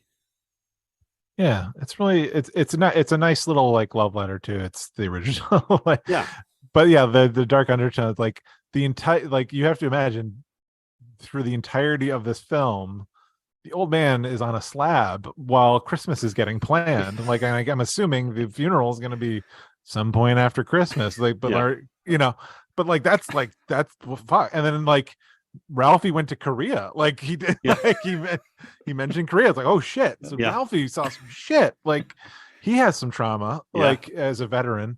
Like, and this whole idea that like, oh, the old man, he loved Christmas. He was the master of Christmas. We have to make it big. I'm like, that's new. Like, but you can forgive all like sort of the silliness and the darkness because they kind of all go in with like, life is, we contain and experience many different things with our families and at the holidays. And but what a fun little jaunt. I was happy with it. Very glad we got to have it. I was a little like surprised how often they talk about being like so far away from their parents when again they live in Chicago, which is like you can see Hammond from here, like it's right there, like it's not nothing. So I thought that was kind of weird. What's it called? So in the book, it's funny because the whole framing thing in the book is him talking to Flick at that bar. So the fact that he like goes there and so it's clearly something from the book. The sign behind the bar, that's all in the book. It's the same thing. Yep. And so I thought that was all kind of neat. I was a little surprised about like the old man dies and like the obituary is not in the paper like immediately. Like, you got to kind of step that up, guys. And there were little things about it that I was just like, there's a lot of crime. It was just little things that I was a little bit like, I was a little put out by some of the stuff, but again, I think its heart's in the right place, and I think it really does. Convey a lot of the same tone from the original movie, which I think is as much as you could hope for in a sequel. Far down the road, Yeah, it for me was a lot better overall than what I thought it was going to be. So I was happy with it. Yeah, I was absolutely not expecting anything. So and a majority of this movie was filmed in Bulgaria. That is true. I was a little concerned how downtown Chicago looked like Bulgaria. That's where we do movies now, guys. That's where we do them. I was just like, but like, what? Great but where? Like, what did they build the house set on a soundstage? And I like that they had to do that exactly. Like, yeah. And. But it's just like, did they have to do it in Bulgaria? I guess so. Yeah, like there's no other way to do it. It's all about tax incentives, guys. Yep. But that street in Cleveland still looks exactly like that. Like it's Yep. exactly like that. So Yeah. you think they could have at least? Well, the house. You know. I mean, the house has become such a a tourist trap. Really. Sure. Yeah. We were there once, but it was before I think they renovated the inside to look like the movie, and I was before that. But but the outside looks, it looks exactly the same. They, whoever bought it, they really did keep it up. But that's what I kind of expect. When you see the trailer, I thought, oh, they must have filmed this there. Like it looks the same, but painstakingly recreated in Bulgaria. Yeah, surprisingly, yes. Yeah. So yeah, overall, for me, love the original Christmas Story. Really enjoyed the new one. So Christmas Story will continue to be in my top 2 Christmas films, watching it every year. So it'll be either Christmas Eve or Christmas Day for me, whether I'm by myself or with the rest of the fam. Okay. And now it's got a partner. It's got a partner that I can go right into. It's got a buddy. Yeah, exactly. Ollie Hop Noodles, Haven of Bliss. Yeah. Forever partnered up. Oh God! So we'll have to figure out, next Christmas. What are we going to do? Will it be Black Christmas? Will it be an older film? Who knows? We got a year to figure it out. It's just weird that apparently Ralphie Parker has more movies than Freddy Krueger. I didn't know this. It's a huge universe. Like, oh my God. It's the JSU. Which we didn't even mention. Gene Shepard doing the narrator, and you actually see him for a second in the movie. Yeah. But and that is something that really helps those old TV movies. Is he narrates those movies, so they feel very much like in the same vein. Like it's still that same cadence, that same Gene Shepard's real distinctive voice. It really adds a lot. So yeah. Well, highly recommend it. Still think it's an all-time classic. So.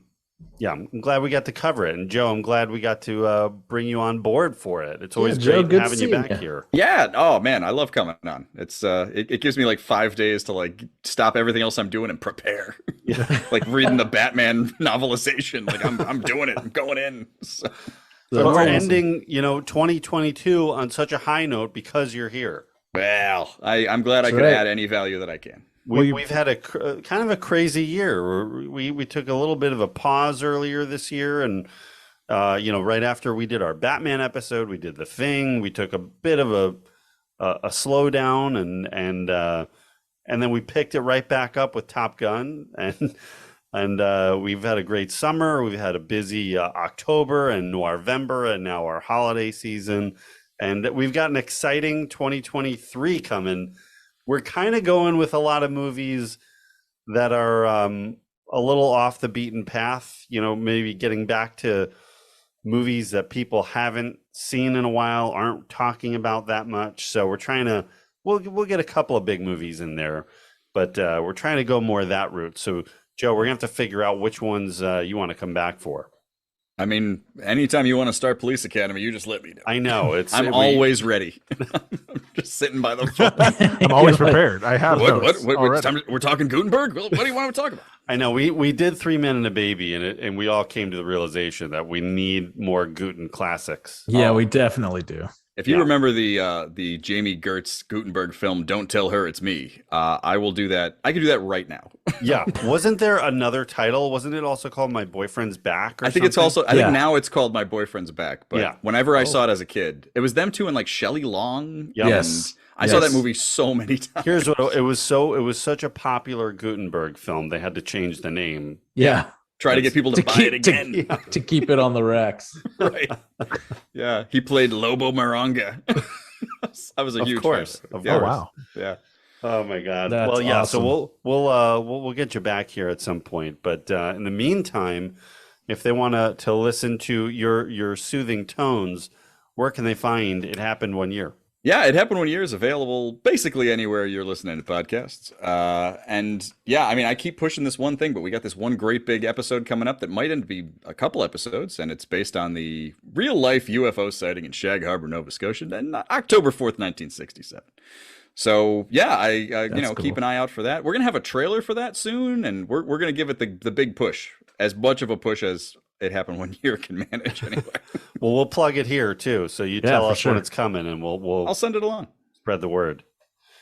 So, well, great. Well, that's exciting, and we're looking forward to hearing that. Want to say a quick shout out and thank you to our some of our other friends. E.K. Wimmer with Laser Graves. Check out his podcast. Thank you for the theme song as well. Curtis Moore, thank you for the poster as usual. You can check us out on social media. We're ReconCinemation Podcast on Instagram and Twitter. And don't forget to check out our archives at ReconCinemation.com. Give us a 5-star rating and review. It boosts the show. It always helps and gets us more ears. So we'd appreciate that. That would be a great holiday gift. So more ears. Yeah, more ears. We love them. Better than another fruitcake. Exactly. Thanks, Dave. Wah, wah. All right, Hey well, guys, hope you love the fruitcake. Merry Christmas. Thanks, Dave. Thanks for the fruitcake again, Dave.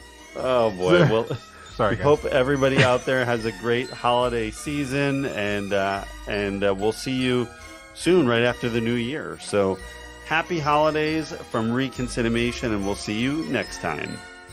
Take care. Bye now.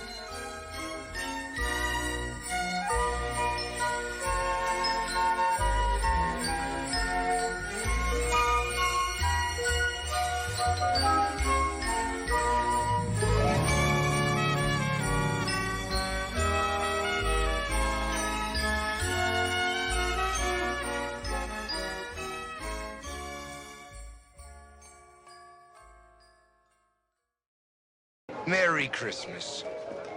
Ho, ho, ho.